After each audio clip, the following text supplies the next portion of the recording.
What's up, guys? My name is Crescent, and what can be more confusing and frustrating than trying to figure out how to ship your products from China to Amazon's warehouse here in the US? Well, if you're in that boat, you're not alone. The entire process is unfamiliar to the vast majority of people, and I was surprised that it was far more complex than I expected when I dealt with it for the first time. So, because I get so many questions about this, and since there are so many little details, pitfalls, and unusual terminology, I'm going to break down the entire shipping process from end to end so you can see exactly how the process works and what needs to happen at each step along the way. Okay, so first off, let me give you an overview of the entire process before we get into the details. So when your supplier completes manufacturing of your product starts its journey from your supplier's warehouse in China. The product then moves from their warehouse to the local port in China, whether that's an airport or a seaport, then crosses the ocean to a port here in the US. Then it continues on its final leg of the journey to Amazon's warehouse. With me so far? Now for the confusing part. When it comes to the actual shipping process, your supplier is the party that's selling you the product, so they can also be known as the seller. Or if they're the ones arranging the shipment for you, they can also be known as the exporter or the consigner. On the other hand, because you're buying the product from your supplier, you can be referred to as the buyer, or as you would expect, you'd be the opposing side, so also the importer or consignee. All right, now you nor your supplier are the actual parties physically shipping the product. Another party that does the shipping, like UPS, FedEx, or DHL, would be the ones that are physically shipping the product. They're called the carrier. The carrier is the person or company that's physically shipping the product. So how does that work? Well, there's several ways that you can ship the product, either by air, by boat, by train, or truck. When your product starts its journey, in order to get the product from your supplier's warehouse to the local port, it can go by train, truck, or plane, or any combination of the three to get there. Then it'll cross the ocean either by plane or boat. And finally, from the port here in the US, it'll travel to Amazon's warehouse either by air, train, or truck, or a combination of the three. What dictates which method is taken depends on how quickly you want your shipment to arrive at Amazon. Shipping by air is the fastest way, but it's also the most expensive. If you're shipping a small quantity, like during your product launch, I suggest shipping by air so you can start selling right away. Shipping by air typically takes around 7 to 10 business days, whereas shipping by sea, it's a lot cheaper, but it can take anywhere from 3 to 8 weeks. I suggest shipping by sea if you have large or heavy products, or if you're ordering a large quantity. And if you plan your inventory stock levels accordingly ahead of time, you can actually save a lot of money shipping by sea. And what else I suggest is smash the like button for the YouTube algorithm. It really does help me out, and I'd appreciate it. All right, so in order for your shipment to leave China, cross the ocean, and enter the US, a lot of things need to happen behind the scenes besides just physically moving the products from one place to another. You need a customs broker. That's someone that files all the import and export paperwork and deals with customs, duties, and the fees. Proper documents need to be filled out. Insurance, the arrangement of the shipment itself between all the parties involved also need to be done. So who does all of this?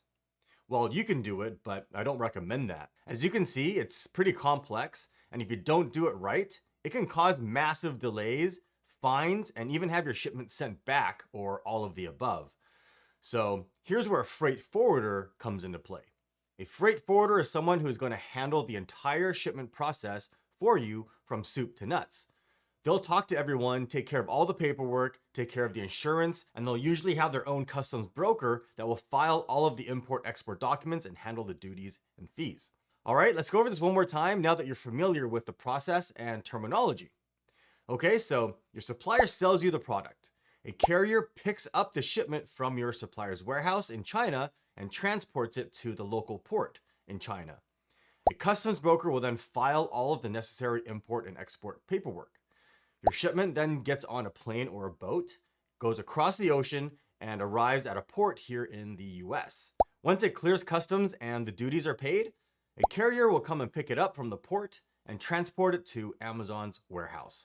And again, if you hired a freight forwarder, They'll handle the entire process, dealing with the supplier, shipping carriers, customs broker, and customs for you.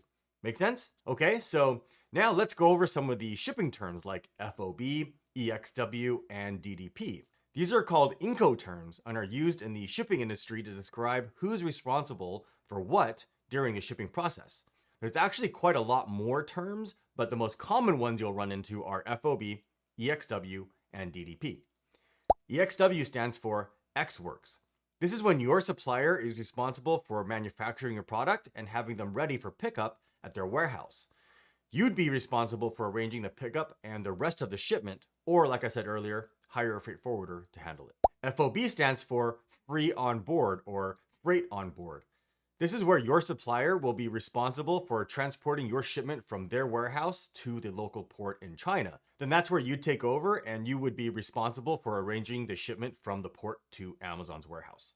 And DDP stands for Deliveries Duties Paid. This is the easiest and simplest method for you, especially if you're a beginner. This is where your supplier will handle the entire shipment for you, basically acting like a freight forwarder. They'll arrange a shipment from their warehouse to Amazon, including all of the paperwork, customs, and duties. All right? I hope that cleared things up for you and you understand how the process works now.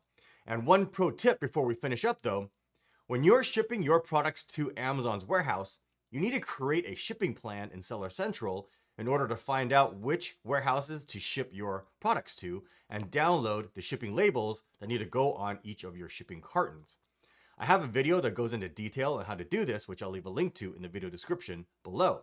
However, if the shipment isn't going to Amazon, for example, if you're shipping it to your house or a 3PL facility, or if you're only shipping a small portion of your inventory to Amazon, you don't need to create a shipping plan for the shipments not going to Amazon.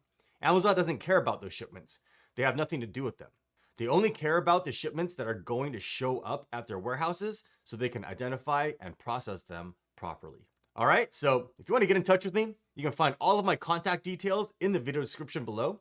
I'd love to hear your thoughts, so leave a comment or question in the comment section below. I answer every single one. And as always, if you found value in this video, consider subscribing. And do me a favor, smash that like button for the YouTube algorithm. It really does help me out, and I'd appreciate it. And make sure you ring that bell so you never miss a future video. All right, thanks for watching.